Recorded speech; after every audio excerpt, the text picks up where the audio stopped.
Olá a todos, sejam bem-vindos à nossa aula semanal de teoria musical. Hoje nós vamos dar início ao assunto chamado estrutura musical. Por que eu preciso conhecer a estrutura musical?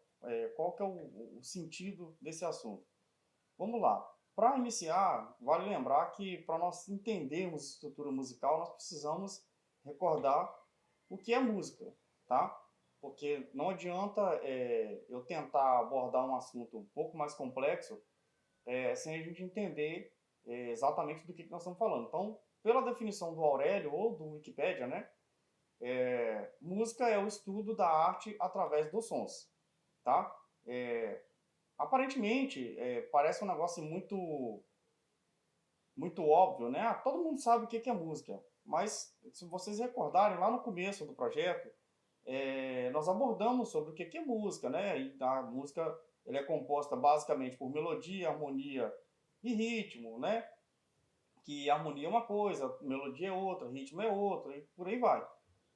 Porém, nós estamos caminhando para uma fase do projeto agora que nós vamos começar a aprender certos louvores, né? Para compor o repertório de formatura do projeto Aprendiz no final do ano, tá? E para a gente conseguir executar com mais clareza, né, com mais definição aquilo que a gente vai tocar, que a gente vai cantar, a gente precisa conhecer os princípios básicos, tá? Dá uma ideia rápida para vocês aqui. Por exemplo, se você pega um médico prescrevendo uma medicação para um determinado paciente, você vai, naturalmente, ele vai precisar ter o conhecimento básico de medicina e, automaticamente, por ele estar prescrevendo a medicação, ele precisa conhecer o princípio ativo do medicamento que ele está prescrevendo, certo? Para quê? Para que esse remédio realmente cause o efeito necessário e corrija a falha que está ocasionando uma infecção, uma doença, enfim, né? Então, para que ele faça isso, ele precisa entender o mínimo, né, da estrutura humana, e ele tem que conhecer os princípios ativos dos medicamentos que ele está prescrevendo ali. Para quê? Para que realmente ele faça o resultado, né, cause o resultado esperado. Tá? Quando a gente trabalha com música, não vai ser diferente. Você vai conhecer o que é seu instrumento, o que é a voz que você pretende executar, né? Se você é um cantor, você já sabe que você é um tenor, que você é um baixo, né? As irmãs, por exemplo, sopranos, contraltos, você já tem mais ou menos uma ideia do que é a sua voz. A essa altura do projeto, provavelmente o seu professor já passou para você assim, o que é a ideia da sua voz, né? Como que ela se comporta dentro da música e tudo mais, então você já tem essa noção, tá? Para você que toca violão, teclado, saxofone, enfim, qualquer outro tipo de instrumento melódico, os professores também já te deram uma noção do que é o instrumento, né? A parte mecânica, então, comparando com o corpo humano ali, você já conhece a parte física do processo, né? Agora a gente precisa começar a entender como que eu faço intervenções nessa parte física desse processo, tá? Que seria a inserção, o exemplo que eu dei da área médica aqui, né? A inserção da parte de medicação para fazer uma determinada correção de alguma coisa que está causando desfunção ou desarmonia, né? Vamos colocar assim, no corpo humano. Então, trazendo isso para dentro da música, eu preciso conhecer agora os componentes que eu vou usar ali dentro, junto com a parte mecânica do instrumento ou da voz, né, de acordo com o naipe que você está, para poder criar coisas dentro da execução que cause certas reações, vamos colocar assim. Tá? Um pouco mais para frente eu vou explicar melhor o que é isso. Então, voltando aqui. A música basicamente é composta de melodia, harmonia e ritmo, certo? Então, partindo do princípio que eu conheço, que eu sei que a música tem a melodia, harmonia e ritmo, automaticamente eu vou precisar de mais informações para poder conseguir processar melhor essa informação musical, né, e causar o chamado efeito esperado, tá? Então, assim, nas próximas aulas nós vamos abordar esses principais temas, né, que é a melodia, harmonia e ritmo, para que nós possamos dominar o mínimo de teoria musical, tá? E conseguir trazer um resultado mais interessante para aquilo que eu estou fazendo, tá? Então, o tema da aula de hoje é melodia, tá? Então, vamos lá. O que é a melodia? Segundo o Aurélio, ou Wikipédia, né? Vou estar sempre falando isso porque tem gente que procura no Aurélio, tem gente que procura na internet. A internet tem uma área chamada Wikipédia que faz, que dá os sinônimos, né, os antônimos, etc., de determinadas expressões ou palavras que você pesquisar. Tá? Inclusive, existe um tradutor na internet, não vou me delongar nisso, para você pesquisar expressões em inglês. Às vezes você vai estar estudando música, você vai ver uma expressão lá que está em inglês. Então, você pode ir lá no Google, né, que é o mais acessado hoje, e fazer uma pesquisa ali que você vai entender, vai ter a tradução para português do que é aquela expressão ou aquela palavra, né, e talvez isso te dê um norte aí dentro daquilo que você está estudando, certo? Então, seguindo o Aurélio, melodia é uma sequência de notas cantadas ou tocadas, uma de cada vez, seguindo um ritmo em diferentes intervalos, né? E com alturas iguais ou diferentes, né? Isso vai variar do tipo de melodia que você está executando. Então, melodia o que é? É aquele som que você ouve, que você identifica, essa aí é aquela música tal, aquele louvor tal, né? Essa é a introdução do louvor X, aquele ali é o solo do meio da música tal, e por aí vai. Então, a melodia é aquela, vamos dizer assim, é o cartão de visita daquela música, propriamente dita, tá? Estou falando em música porque nós estamos estudando teoria musical, então, naturalmente, música. Se você está assistindo essa aula e é evangélico, né? Naturalmente, quando você fala em música, a primeira coisa que vem na sua mente é o louvor. Por quê? Você toca louvores a Deus dentro da sua congregação, naturalmente, né?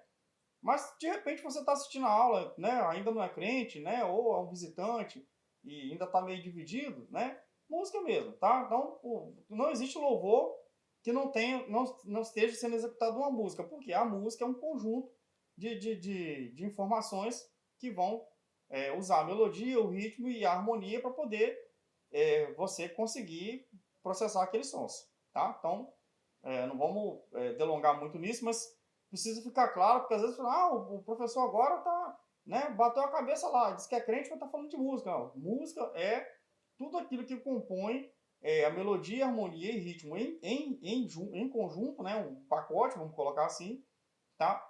Para processar um determinado louvor, uma determinada canção, vamos colocar assim. Então, música é isso, tá? Não vamos fugir disso não. Então, voltando aqui no nosso caso, né, as melodias. Nós temos as melodias instrumentais, tá? E tem as chamadas melodias cantadas, tá? As melodias instrumentais, em alguns casos, também podem ser chamadas de playback, tá?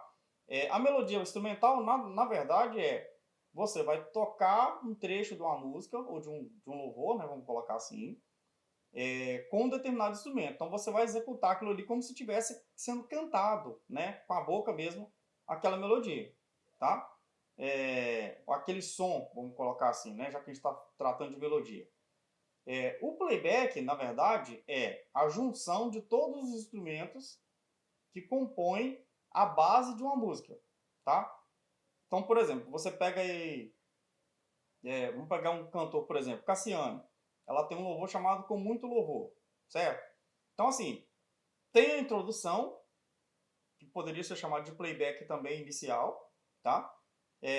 Que é onde tocam só os instrumentos, tá? Chega um determinado ponto, aquela introdução encerra, mas a melodia continua, a música continua sendo executada. Aí vai entrar a parte melódica, que são os vocais cantando a estrofe do louvor, o coro, a estrofe, finalização e tudo mais, certo? Quando você pega esse conjunto todo, uma música que foi gravada num conjunto inteiro, e elimina desse processo todas as vozes, vai ficar só os instrumentos tocando, tá? Só a base, né? Os instrumentos de base, os instrumentos que fazem os arranjos, às vezes paralelo às vozes ou não, né? Isso vai variar de acordo com a composição que foi feita, tá? E vai continuar executando aquilo ali até que a pauta, né, no geral, se encerre. Tá? Então, isso aí é chamado de playback, tá? Tô dando essa palhinha aqui porque já teve aluno me perguntando, professor, o pessoal fica falando em playback, o que é o playback? O playback nada mais é do que toda a base que toca junto com as vozes, só que sem as vozes, tá? É como se você estivesse tocando uma determinada música e, sem mais nem menos, o regente vai e faz assim para as vozes. Quer dizer, daquele momento em diante, não vai ter ninguém cantando mais, mas os instrumentais vão continuar tocando. Normalmente, quando se faz isso, o padrão se eu tirei as vozes, automaticamente eu vou inserir um instrumento melódico que vai fazer a função que a voz estaria fazendo, que é cantar a melodia principal, tá? Então, quando eu falo em playback, o playback não tem esse instrumento melódico cantando a melodia principal. O playback é só a base, mais os instrumentos que fazem os arranjos junto com as vozes, só que sem as vozes estarem cantando ali, tá? Então, isso aí é uma coisa que precisa ficar claro para a gente não embolar o negócio, tá? Então, a melodia instrumental é quando eu pego um instrumento melódico que ele vai cantar aquilo que a voz faria, tá? E a melodia cantada, naturalmente, vai ser a melodia cantada, literalmente mesmo, cantada por uma pessoa, tá? Então, eu poderia estar cantando uma melodia, eu poderia estar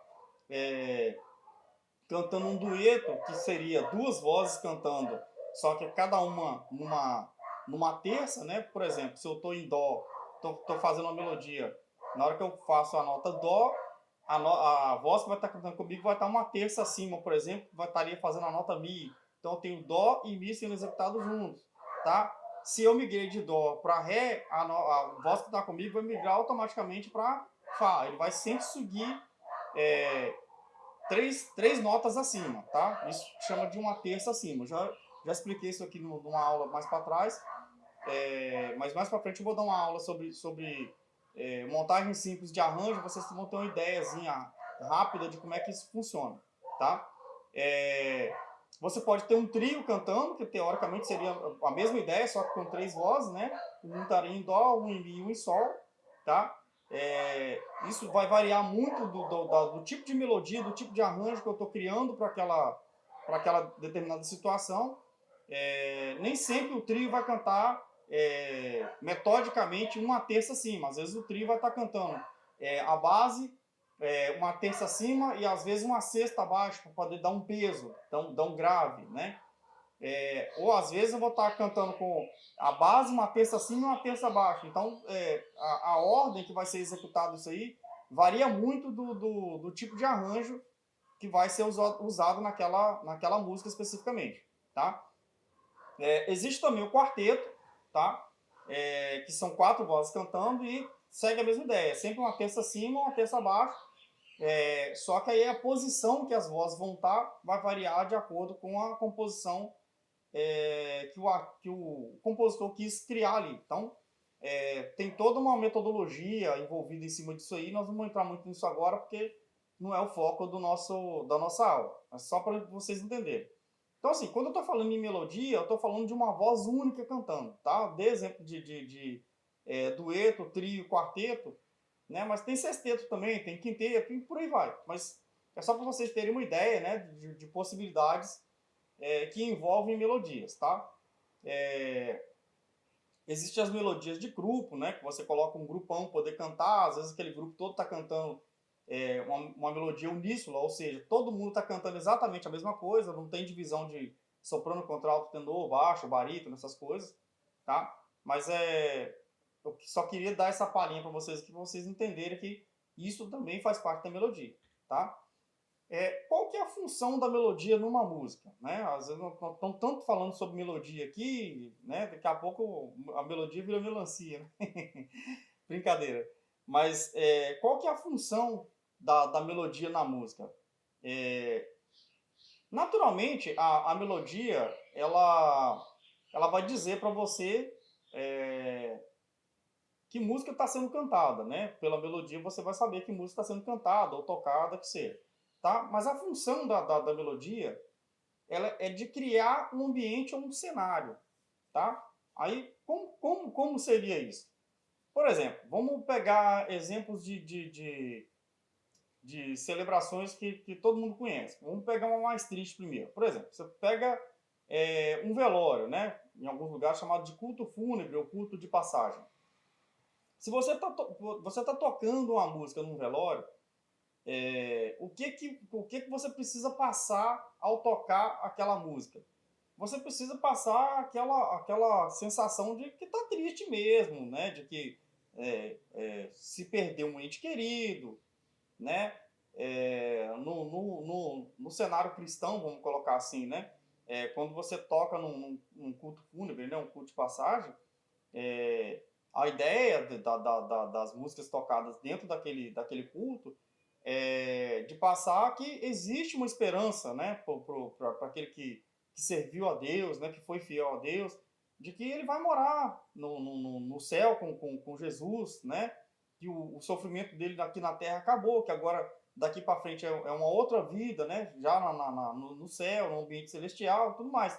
Então, essas melodias, é, é, elas têm que passar isso para quem está ouvindo, tá? Então, por isso que eu falei que a função da melodia é criar um ambiente, um cenário, né? Por exemplo, se você vai tocar, por exemplo, num culto de casamento. Então, um culto de casamento não tem música triste, né? Você já viu sendo cantada uma música triste num casamento? Eu, praticamente, nunca vi. E se você ouviu, tinha alguma coisa errada lá.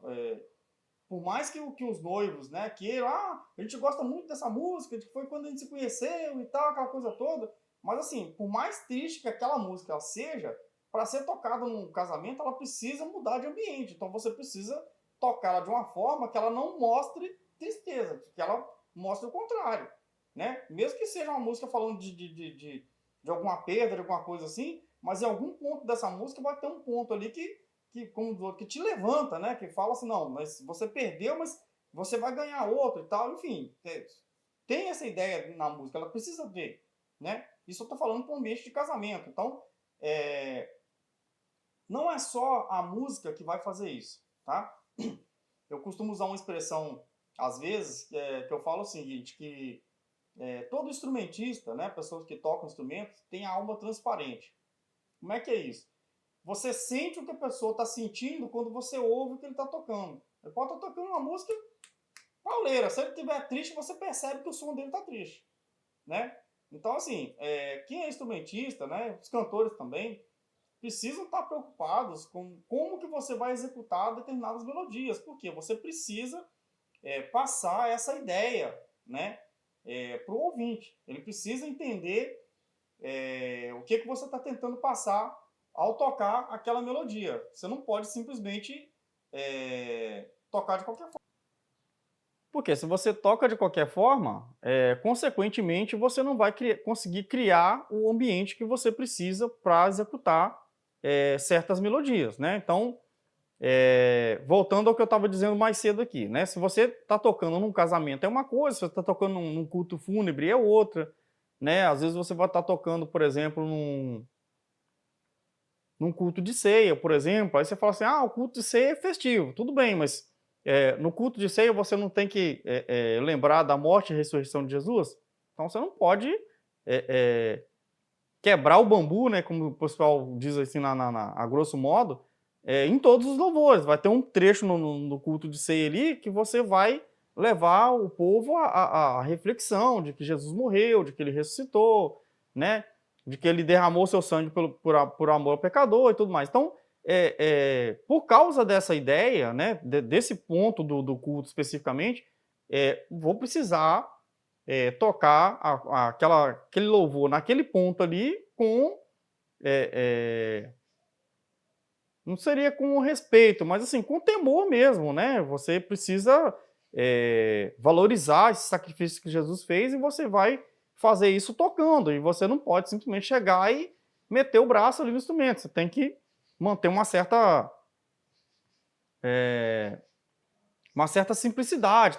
Você precisa tocar dentro de uma altura, né? E velocidade e certas intensidades também que levem as pessoas a entender isso ouvindo o que você está tocando, tá?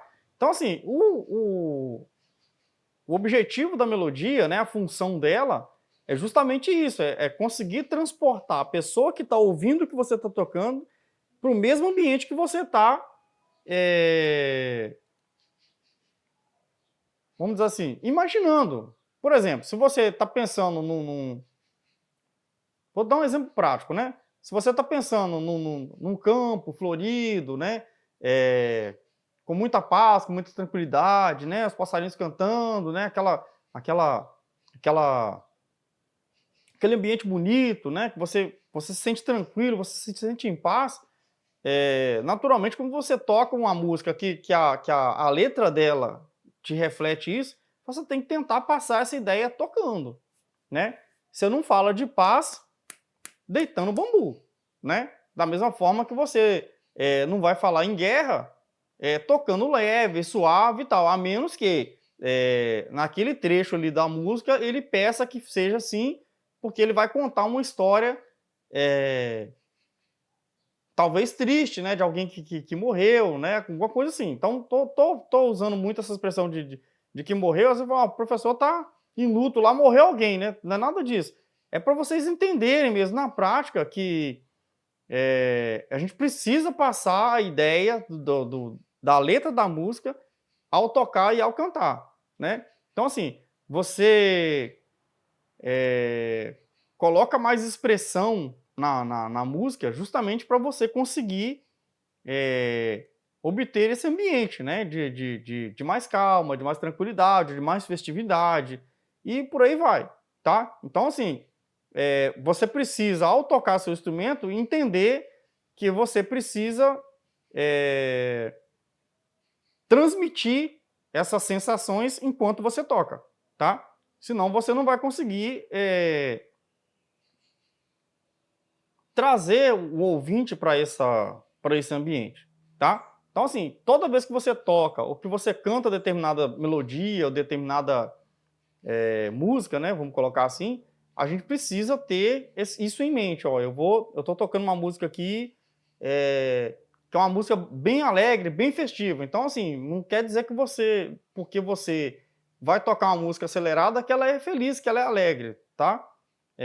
Mas assim, vai depender de como que você expressa as suas mudanças de nota, por exemplo, as nuances que você faz ao cantar, né, com sua voz, às vezes um vibrato que você coloca, né? Até falei uma vez aqui sobre excessos, né? Às vezes, por exemplo, a pessoa sabe fazer vibrato e sai fazendo vibrato em tudo quanto é trecho da música, fica feio, porque às vezes irrita, né? Vibrato ele é legal para você usar, às vezes no final de frase, né? Às vezes no final de estrofe, ou naquele trecho que você prolonga bem, e você solta um vibrato na voz ali para ele poder dar uma sensação bacana mesmo, mas tudo com ordem e decência. Se você começa a fazer vibrato em todas as frases, fica muito irritante, né? Da mesma forma que você pega um pianista tocando, por exemplo, toda hora aí, toda hora, aí, poxa, fica um negócio assim, a pessoa só sabe fazer isso, né? Então, precisa-se ter certas dosagens para a gente não perder muito a linha de visão daquilo que a gente está fazendo, tá? Quando a gente fala em melodia em grupo, né? Aí vamos pegar o grupo de música propriamente dito, né? Na nossa igreja Cristiana Maranata a gente chama de grupo de louvor, né? Tem outras igrejas que chamam de ministério de louvor, enfim. Mas enfim, esse grupo que toca e que canta nos cultos precisa ter uma certa afinidade com o outro, né? Por quê? Porque, por exemplo, não adianta eu tentar cantar a meia voz com os instrumentos lá em cima, tá? Da mesma forma que não adianta os instrumentos estar lá embaixo e eu estar cantando lá no 7º andar. Por quê? Porque vai dar uma diferença, né, muito grande do que está sendo executado. Então, assim, para você ter uma boa prática musical, seu grupo de músicos, né, vamos dizer assim, instrumentistas, eles precisam ter sensibilidade para aquilo que está sendo cantado, da mesma forma que o cantor precisa ter sensibilidade para aquilo que está sendo tocado, tá? Por quê? Eu sempre falo o seguinte, todo grupo que se preza precisa se conhecer, tá? Então, por exemplo, vamos colocar um exemplo prático. Nós vamos cantar uma música que é uma pessoa só cantando, então a gente fala que vai se fazer um solo, né? Aí, naturalmente, para se fazer o solo, vamos pegar um exemplo de uma igreja aqui mais completa. É difícil a gente ter igrejas assim, mas tem algumas exceções. Vamos imaginar o seguinte, você tem uma igreja que tem lá 3 violinos, 2 flautas transversal, um saxofone, um trompete, um trombone, baterista, contrabaixista, aí você tem violão, guitarra, teclado e tal. Poxa, tem orquestra completa. Maravilha, tá tudo certo. O que é o meu problema aí? Quando eu vou cantar um solo, e esse pessoal todo vem tocar junto comigo, eles precisam ter a sensibilidade para entender que o destaque ali é o solista, não são os instrumentistas, tá? Então, assim, por isso que nós estamos falando sobre melodia. Por quê? Para eu conseguir executar a melodia do meu solo com uma certa clareza, eu preciso que os instrumentos de base eles toquem um pouco mais baixo, tá? E assim, eles precisam acompanhar o solista, tá? Se você não sabia disso, não fica chateado comigo não. Mas, por exemplo, eu toco piano, aí a irmã vai cantar um solo, eu vou tocar o piano, eu, pianista, preciso acompanhar a solista, tá? Não existe esse negócio de eu saio tocando aqui e a solista que quiser que me acompanhe, não é assim que funciona, tá? Por quê? Porque senão a melodia dela não fica clara, tá? Então, assim, a solista, ela tem o jeito dela de cantar. Então, assim, dependendo do que ela quer passar ao executar aquele solo, ela vai usar certas nuances vocais que vão dar ênfase àquilo que ela está tentando passar. Então, assim, às vezes ela vai cantar em algum trecho mais devagar, às vezes ela vai dar uma aceleradinha, vai dar uma parada e vai seguir, às vezes ela sobe um pouquinho e desce. Então, todas esse vai e volta que a solista vai fazer, o piano tem que acompanhar. Então, assim, eu não posso fechar meu olho aqui e sair tocando. A partitura está escrito assim, meu querido. Se é um solo que vai cantar, você precisa acompanhar esse solista, tá?